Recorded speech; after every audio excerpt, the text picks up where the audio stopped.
Alright guys, this is Mike from EAK Crew Productions, and today we have Naem Nameh, who just top forward at Anaheim Regionals with Gravekeepers.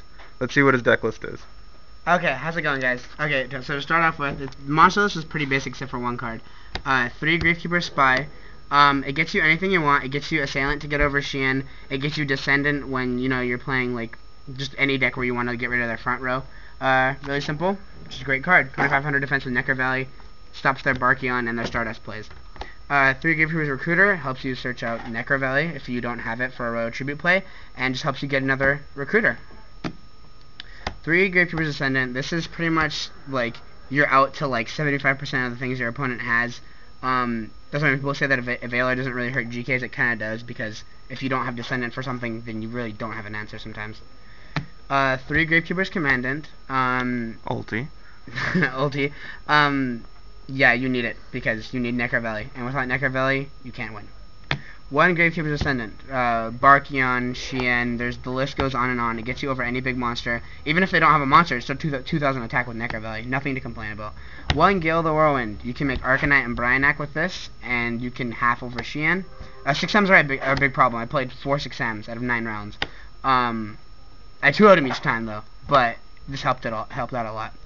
And 1 Neo-Aspiration Grand Mole, which I highly recommend against any deck, almost. Like, it really, because I ran Grand Mole with triple 7 tools, so against Samurais it was amazing, because at one point, I think like round 4 or something, I was playing Samurais, and I summoned Grand Mole, and then they went Warning, and then I activated 7 tools, and then I attacked, and then they went Deep Prison, and then I went 7 tools again to a Xian, and it was just hilarious. Ridiculous. Spells, 3-potted Duality. The deck doesn't special summon. It gets you what you need, and it helps with those royal tribute plays. Makes the deck overall more consistent. Almost every deck needs it. 3 Necker Valleys. When people make this deck for the first time, some of them will say to play 2 because it clogs. But the clogging is well worth it, because plants will side into tornadoes, catastrophes, whatever they can do to get off their Avarice and Reborn plays, and Spore, etc. You need 3. You lose Necker Valley, you lose the game. That's how it works. 2 Royal Tribute. Discard all monsters in your opponent's hand. Very simple, very good, amazing first turn. And then when a good player knows your hand, he pretty much just eats you alive. So being able to see their hand is also incredibly key. I cited it out when I was going second against Samurai. I just cited it out in general against Samurai. 2 Gravekeeper Stele. This really helps you like pull off like all the cycles in the deck. I don't think I explained that. Really simple. The Spy gets Recruiter, you summon Descendant, pop Recruiter and Descendant, add Recruiter to your hand, and then Stele everything back whenever you run out of things to tribute, just Stele everything back. Card's amazing. Late game to get back Commandant Spy, like that was a really good play. Traps, 3-dimensional prison. I really regret running 3. The card is way too good. Single deck is more expensive than my entire collection. Oh, spells. I forgot. Dark Hole, Book of Moon. I feel stupid now because people think I don't run Dark Hole and Book of Moon. Yeah, Book of Moon stops synchros, gets you over monsters. Dark Hole is a beast. Anyways, yeah, back to Deep Prison. I highly regret it. I thought I was going to be playing a lot of like Heroes, Mirror Match, and GBs, decks that are Deep Prison all great against. I played Plants who never attack you until they wreck you. Sams who negate everything, and Scraps, who it's obviously not chainable, so Scrap Dragon has a lot of fun with this. Yeah, it was bad all day. I hated it. What I did not hate at all and did not regret running, the night before, I took out my 2 MSTs because I was tired of MSTing their face down Reborn, and I was tired of doing all that stuff. Of all that, I just hated MSTing randoms. MST trainable. I understand like why the card's good. You know, Gateway, United, Ravine. It's good, I know. But this is so much more consistent and hits what you want to hit too. Sometimes it's dead, but it doesn't matter. Like this made every one of my plays amazing. Like everyone like talks about Gravekeepers is always like, oh, first turn Royal Tribute, first turn Royal Tribute. No, first turn Royal Tribute is nothing compared to opening up Spy 7 tools. That's my favorite opening in the deck. 2 Solemn Warnings because because it stops any summon. That's pretty much it. Gravekeepers don't have much answers to really like incredibly big things like a Trishula or Stardust, so Warning helps a lot. Not of the 1-ofs, 1 torrential tribute, because it's amazing with Recruiter. You just you just punish a bad player for overcommitting. Judgment. Who's that signed by? What is that? That's signed by Philly Luna. He's Shout out to him if anybody knows him. He's really cool. I talked to him at SJC or YCS Anaheim. He was a really cool guy. This is time about Rodrigo Tagores. He's like Spain's best player. He's really super chill as well. Compulse evacuation device. For Stardust, for bouncing things, I went for game like actually 3 times with this. Like just because I mean obviously taking 2,000 a turn drops your life a lot. And then last but not least, 1 royal oppression. Which is just, I hardly ever special summon. Sometimes it locked down Spy, but like at the times it didn't, it was totally worth it. When priority goes away, do you see yourself running more compulses? Yes, when priority goes away, I see myself definitely taking out 2 deep prison for compulse, or for 2 deep prison for 2 bottomless, and squeezing in another 7 tools. I don't know, maybe taking out Gale because with priority gone, I don't want them to like summon Gale and not get its effect. You meant compulse over 7 tools, right? You said squeezing in another 7 tools. Oh, yeah. If I could run 4 7 tools, I would. Yeah, squeezing in another compulse. But I'm excited. I think this deck, like priority with Descendant, really, like, it does kind of hurt.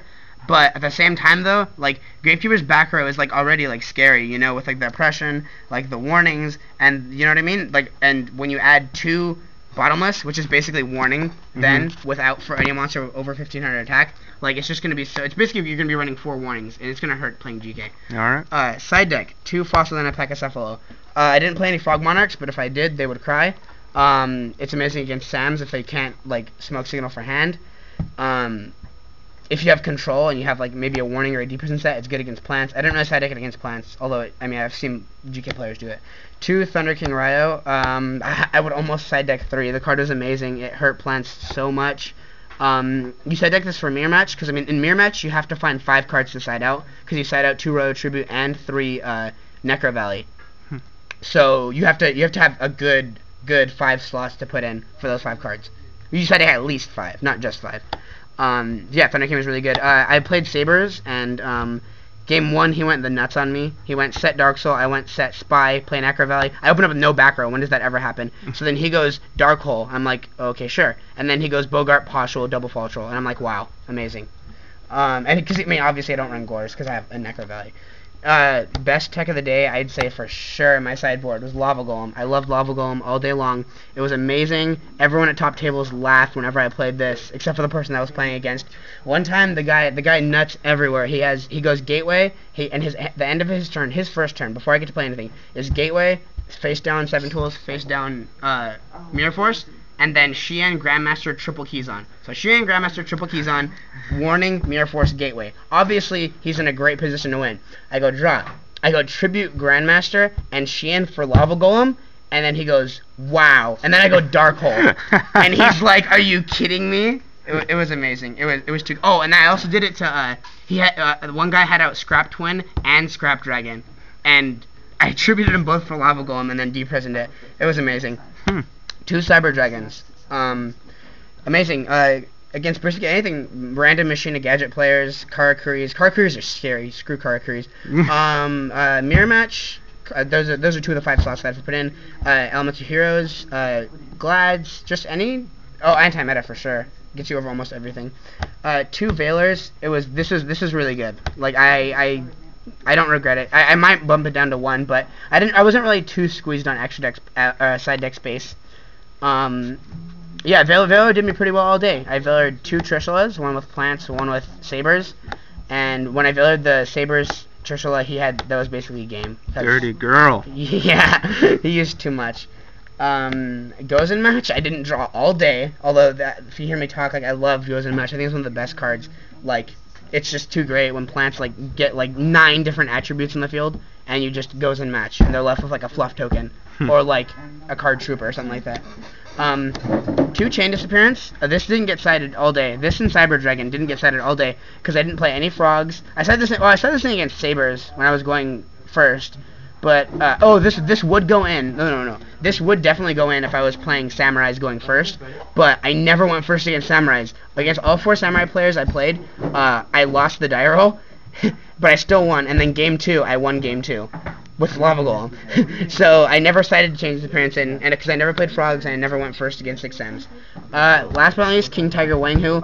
I'd love to play a second one of these.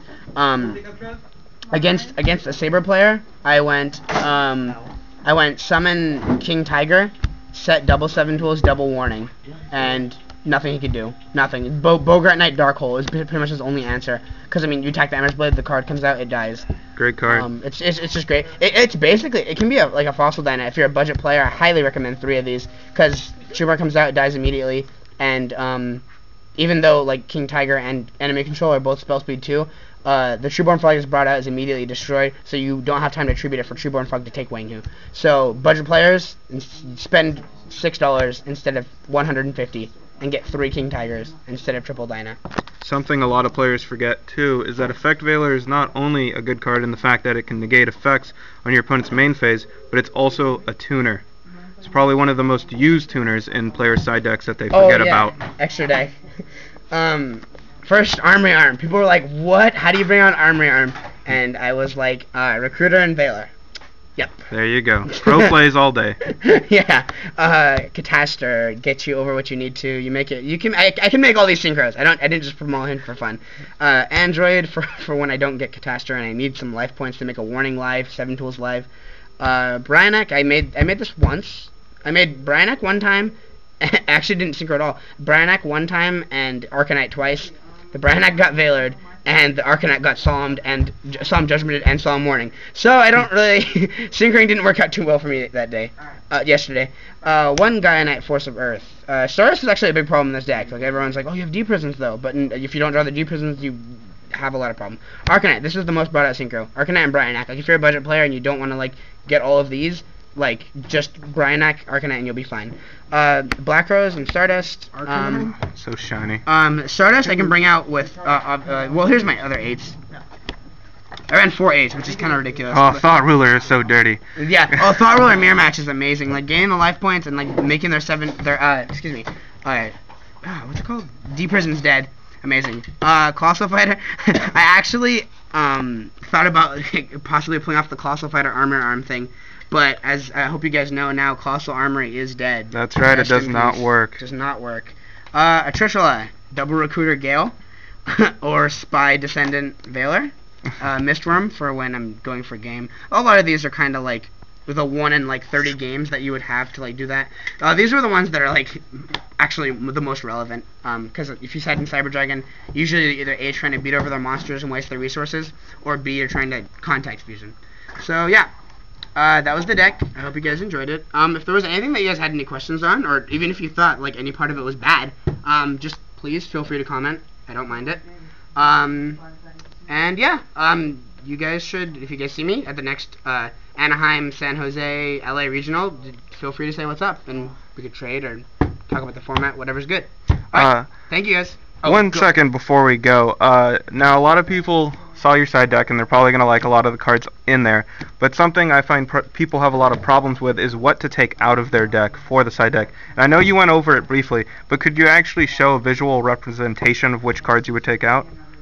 Oh, yeah, for sure. Against what matchup would you like to see? Let's see 6 Samurais. And what was the winning deck? Glad's?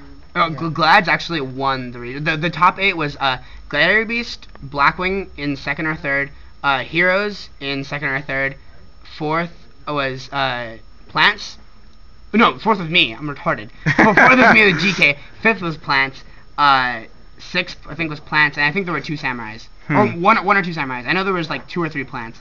But for against just really well, quick. let's see your GB real quick since that was the topping, the winning deck. Oh, I didn't play GB. No, but is there anything you would side for it? Oh, for GB? Well, for GB there's really not that much I could side. I would probably side double Veiler, double Cyber Dragon. And maybe Thunder Kings. Fossil Dyna is not really that great because Chariot already hurts enough. Like the thing is, like if you're gonna go against the GB, you're gonna try to make some cards dead. With Cyber Dragon, you're gonna be hitting their warnings and making their their War Chariots not usable. I would probably side out a Spy A for A because I'm putting in 6 monsters. Okay. B because of no move to cross out, and C because it's an effect monster. Obviously. You need to keep in all your beaters because you have to beat over them. I would probably side out Grand Mole. Like, it would be good when they get out Heraclinos, but pretty much any other time, like, it's stupid because you don't want to like fall behind on like any other deck. Like Six Samurais, like I can fall behind on monsters, but like I can give them field control, you know. But I can't do that against Glides. I would probably side out Royal Tribute because they run like 13 monsters. I actually said it Royal Tribute a lot. I don't know. I don't think Royal Tribute is like as broken of a card as like everyone else thinks. Everyone who talks about GK is always like, "Oh, Royal Tribute's retarded. I hate Royal Tribute," but I really don't think so. And then I'd have to. And then when I get to this stage of the thought process, I'm probably thinking, "Oh, now I can cut a Veiler," and oh, now I have to find a 5th card that I really don't want to take out. But the Sam matchup's kind of the most important one. For Sams, well, going first and second is completely different against Sams, as you know, because Sams are trash going second. This is my side deck against Sams going first, and they never win because this happens. If I get any one of these cards, oh well, I still side deck Dynas, yeah. If I get this out going first against Sams, which is incredibly likely, they're not going to have a good time getting out Xian because they can't. So I would side out 2 Royal Tributes, and then I would side out... when you're in doubt in Gravekeepers of what to side out, you can really just do this right here. Like, side out Spy, or excuse me, Recruiter, Descendant, Commandant, Necker Valley, and... Necker Valley, the reason I say that is because Sams aren't going to destroy your first 2 Necker Valleys. And they're probably not going to destroy any of them. You know? So just lower your engine a little bit. Yeah, there you go. Just take out 1 card at each other Gravekeeper engine. That's when you're in doubt. But when you're sure of what you want to side out, like this is obviously a lot of cards. I would side out a Deep Prison. Maybe even 2, because I hate Deep Prison against that deck because it never works, obviously. And... I'd probably just go with the Gravekeeper engine. Probably leave in Necker Valley, and then just go with what is that? 4, 3. Yep. Then Necker Valley. The Grand Mole triple tools, like as I explained earlier, it was just amazing. Like I don't know, like with this, like you really don't have to worry about playing Sams going first. But I never went first against Sams. When I went second, I sided. Pretty much, like, Sams, you're not going to have to, like, the Sailor's not really that necessary, because the game never really goes on that long. Sams, you really, like, win in the first 2 turns. Like, it's either, like, you know if you're going to win or lose, because with Necker Valley, they can't double its sword technique, so it's not really, like, there's no comeback, really. It's the initial push, and that's about it. Is the time running low? Yeah, 1 minute. 30 seconds. Okay, for sure. Well, before I go, this is the side deck for when I went second against Sams. And it worked out amazing. Lava Golem is a beast. I love Lava Golem. Yeah, I actually might, actually should make a video on, like, what to side in and out of Gravekeepers. What I think. I mean, nothing is factual, like, when it comes to side decking. It's just because the side deck essentially is what you're scared of. And, yeah. Okay, see you guys later. If you guys see me at a regional, say what's up, please.